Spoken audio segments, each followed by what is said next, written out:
When you walk into any coffee shop, restaurant, or retail store, you'll notice something fascinating about the people around you. Look closely at their behavior, their choices, the way they handle money. What you're witnessing is a real-time demonstration of why some people build wealth while others remain trapped in financial mediocrity. The stark reality is that most individuals are living paycheck to paycheck, and it's not because they don't earn enough money. The statistics are genuinely shocking. When researchers surveyed Americans about their ability to handle a basic $400 emergency, they discovered that 1 out of every 3 people simply cannot cover it. $400. That's less than most people spend on their monthly car payment. Yet, it represents a financial catastrophe for millions of working adults. This isn't a problem that affects only minimum wage workers or those in traditionally low-paying jobs either. This financial fragility spans across income levels, education backgrounds, and career paths. What makes this even more disturbing is that being broke isn't really about the amount of money flowing into your bank account each month. You've probably met people who earn 6 figures yet live in constant financial stress, while others with modest incomes seem perfectly content and secure. The difference isn't luck, and it's certainly not about having wealthy parents or getting some magical head start in life. The difference lies in the fundamental decisions people make with their money every single day. These decisions create patterns, and those patterns become habits, and those habits determine whether you'll spend your life stressed about money or whether you'll achieve genuine financial peace. The tragedy is that most people are completely unaware of the specific behaviors that keep them financially stuck. They blame external circumstances, bad timing, or simply not earning enough when the real culprits are hiding in plain sight. Today we're going to dissect the most common reasons why people remain broke. And more importantly, we're going to explore exactly how you can avoid these wealth-destroying mistakes. Some of these might surprise you because they're not the obvious ones that financial experts usually talk about. Others might make you uncomfortable because you'll recognize them in your own life. But understanding these patterns is the first step toward breaking free from them. The first major reason people stay broke is something that sounds almost too simple to matter, but it's absolutely critical. They operate without clear financial direction. Think about this for a moment. If you were planning a cross-country road trip, would you just get in your car and start driving randomly, hoping you'd eventually reach your destination? Of course not. You'd plan your route, identify your stops, and have a clear picture of where you're headed. Yet, this is exactly how most people approach their finances. They earn money, they spend money, they might even save a little money, but they have no specific financial destination in mind. Without clear targets, every financial decision becomes arbitrary. Should you buy that new gadget or put the money towards savings? Should you take on overtime work or focus on developing new skills? These questions become impossible to answer intelligently when you don't know what you're working toward. Financial goals provide the framework for making smart money decisions. When someone has a specific target, like eliminating debt within 2 years or saving for a house down payment, every spending choice gets filtered through that objective. The person with clear goals asks different questions. Instead of wondering if they can afford something, they ask whether that purchase moves them closer to or further from their financial target.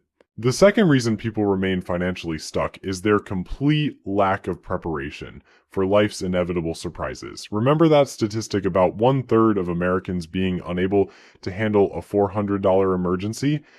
This reveals a fundamental misunderstanding about how life actually works. Unexpected expenses aren't really unexpected at all. Cars break down, appliances fail, medical issues arise, and job situations change. These events are predictable in their unpredictability. When people haven't prepared for these entirely normal life events, they're forced to make desperate financial decisions. They might put the car repair on a credit card, borrow money from family, or even skip the repair entirely and hope the problem goes away. Each of these choices creates additional financial stress and often leads to even more expensive problems down the road. The third major wealth destroyer is living without a spending plan. Most people would never run a business without tracking income and expenses, yet they run their personal finances in exactly this careless manner. They have a rough idea of what they earn and a vague sense of where their money goes, but they lack the precise awareness that comes from actually monitoring their financial flows. This ignorance creates a phenomenon that almost everyone has experienced. You get paid, you make what feel like reasonable purchases throughout the week, and then suddenly you're wondering where all your money disappeared. Without tracking, it's impossible to identify the small spending leaks that drain your financial resources. Those $5 coffee purchases, the impulse buys at the grocery store, the subscription services you forgot about, they all add up to significant amounts over time. The fourth reason people stay broke might be the most psychologically complex. They live entirely in the present moment. When it comes to money decisions, there's an understandable appeal to this approach. Life is short, youth doesn't last forever, and there's something to be said for enjoying your money while you're young enough to appreciate it. The problem arises when this present-focused thinking becomes so extreme that it completely ignores future consequences. These individuals make financial choices as if their future selves don't exist. They spend money on immediate pleasures, while assuming that somehow, magically, their future financial needs will take care of themselves. This isn't about being overly restrictive with money or sacrificing all enjoyment for some distant retirement. It's about finding the right balance between present enjoyment and future security. The fifth wealth-destroying behavior involves expensive habits that people often don't even recognize as significant financial drains. These aren't necessarily the obvious vices, though those certainly qualify. We're talking about patterns of spending that feel normal and justified, but actually represent massive transfers of wealth out of your pocket. Consider someone who smokes a pack of cigarettes daily. At current prices, this habit costs roughly $250 per month.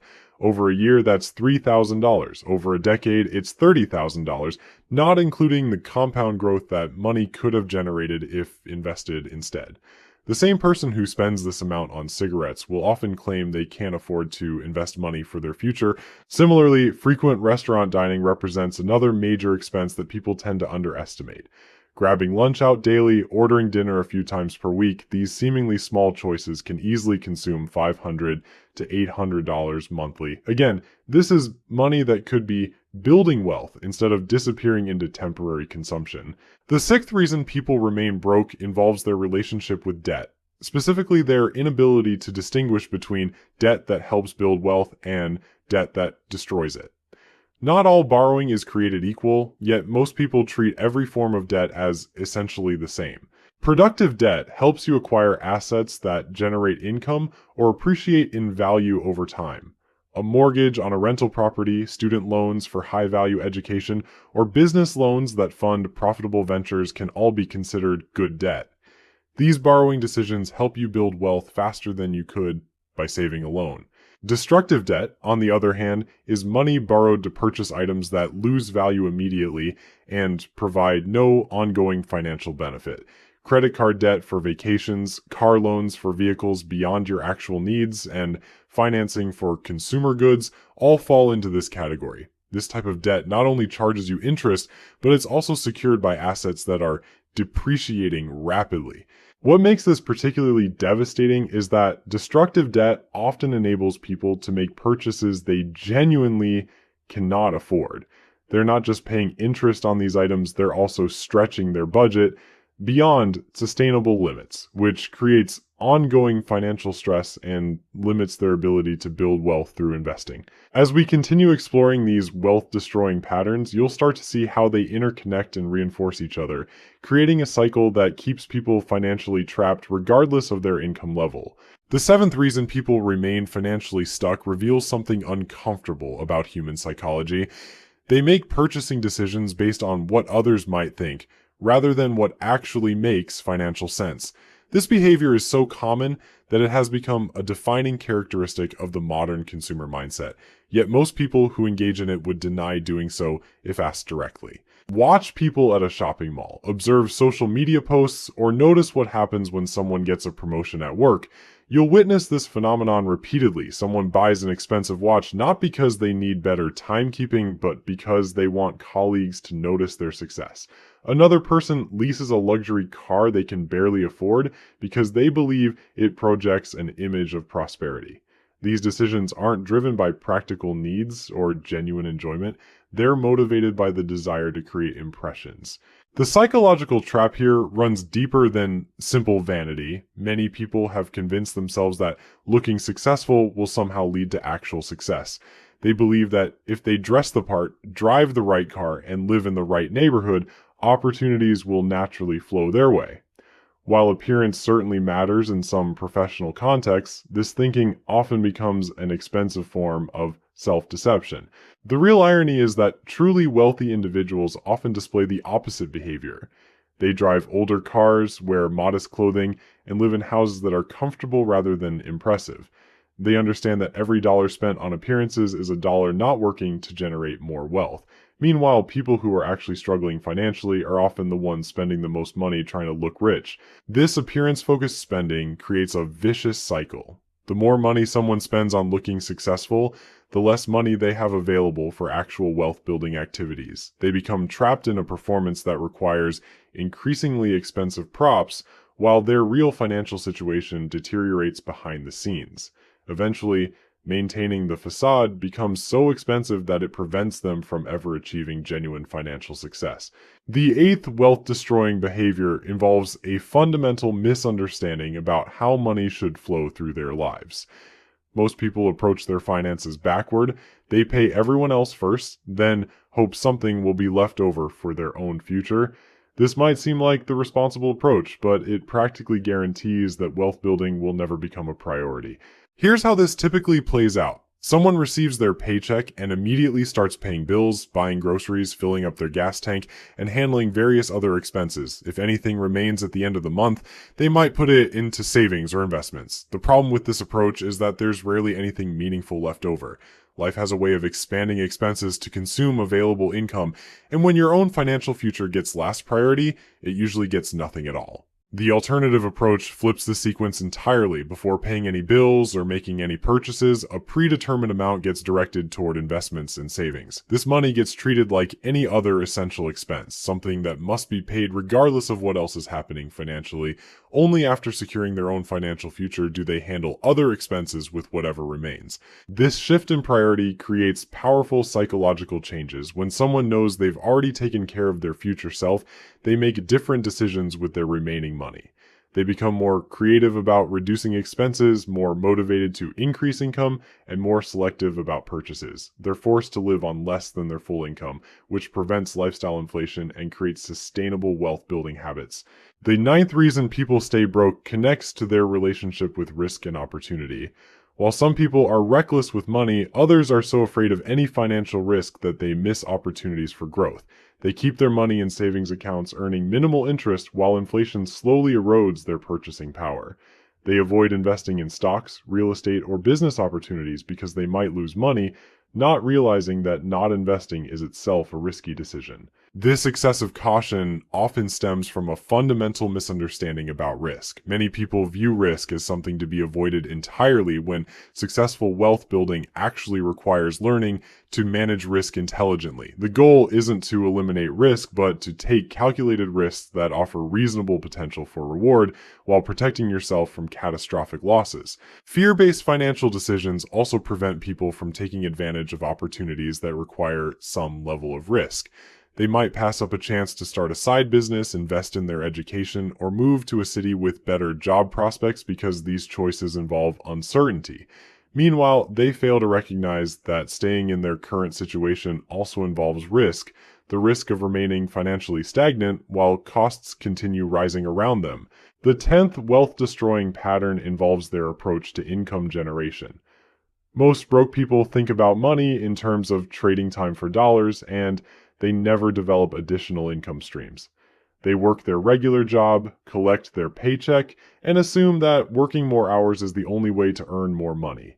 This linear thinking severely limits their financial potential. Wealthy individuals understand that true financial freedom comes from developing multiple sources of income that don't require their direct time investment.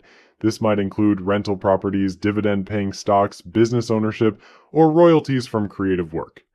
These income streams continue generating money even when they're sleeping, traveling, or focusing on other activities.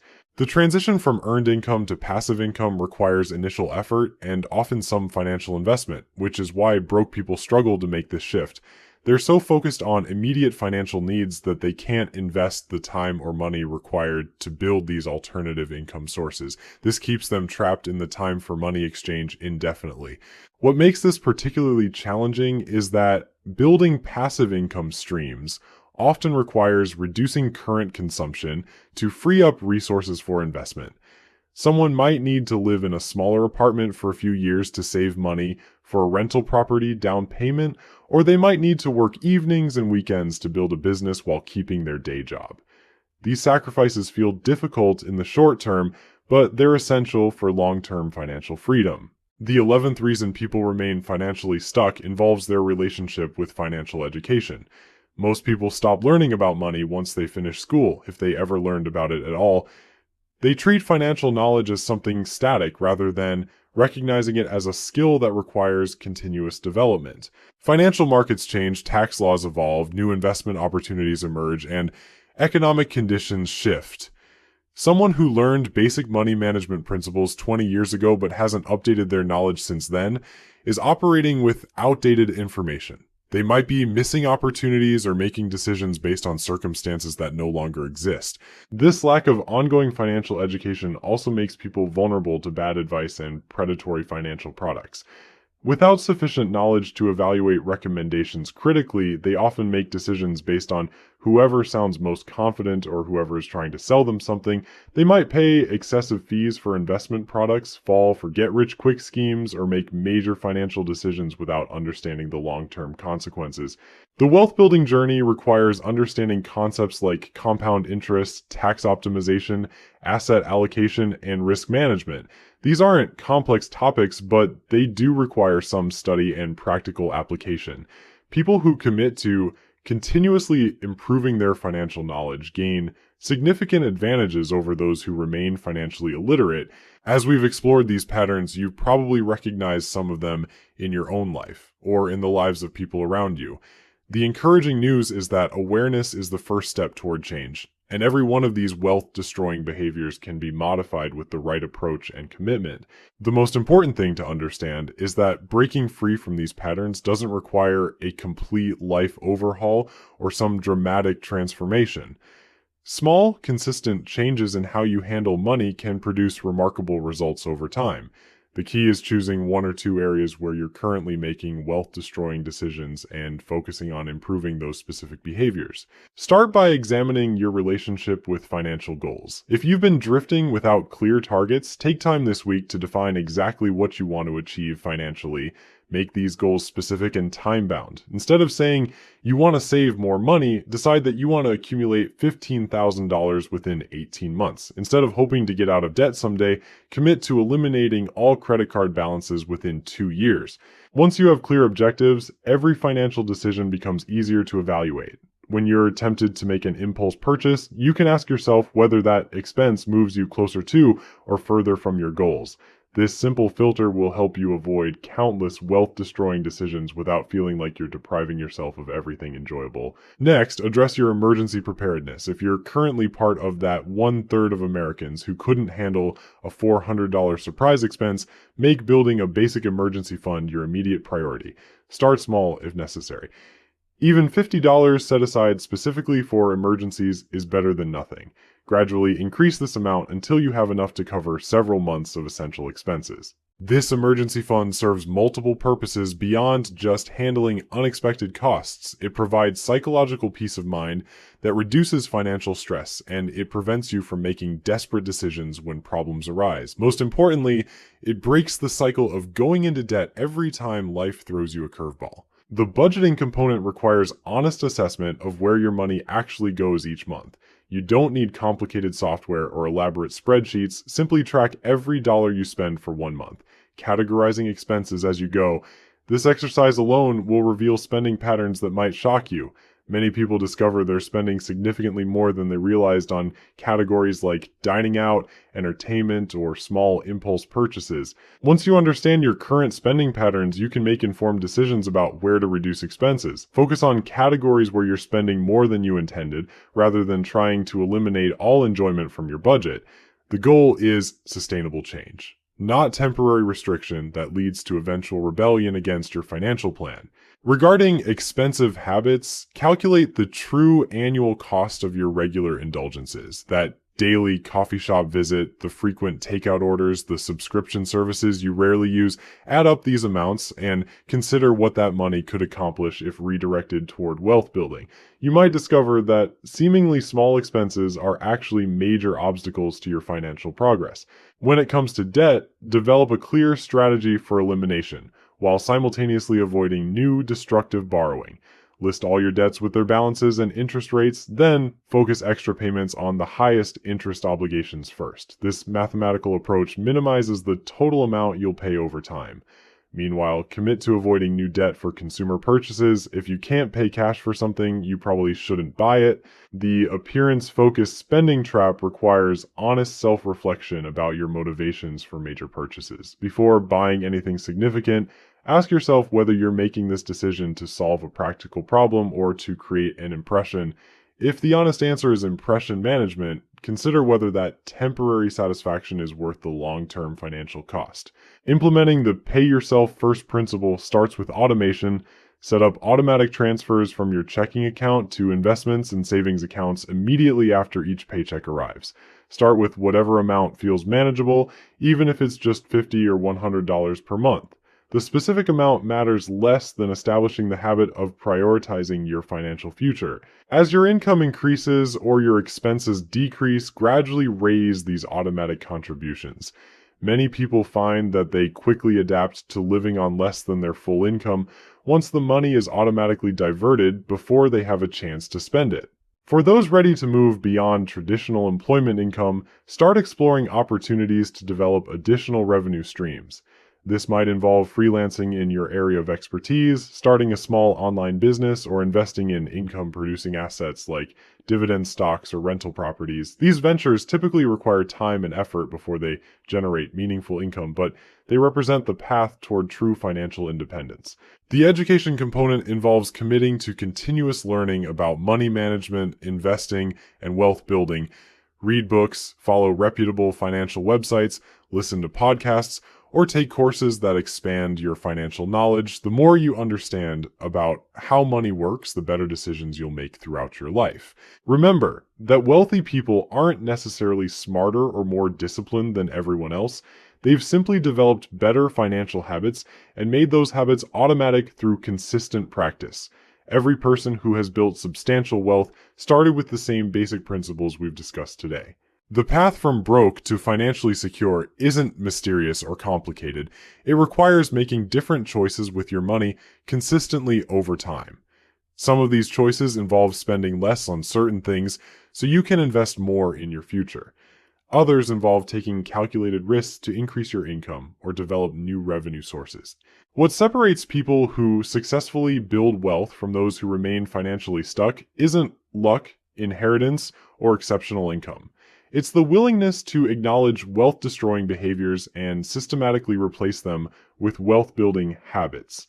The sooner you begin making these changes, the more time compound growth has to work in your favor. Your financial future isn't determined by your current circumstances or past mistakes. It's determined by the decisions you make starting today. Choose to break free from the patterns that keep most people broke, and you'll join the minority who achieve genuine financial freedom. The question isn't whether these principles work, it's whether you'll apply them consistently enough to see the results.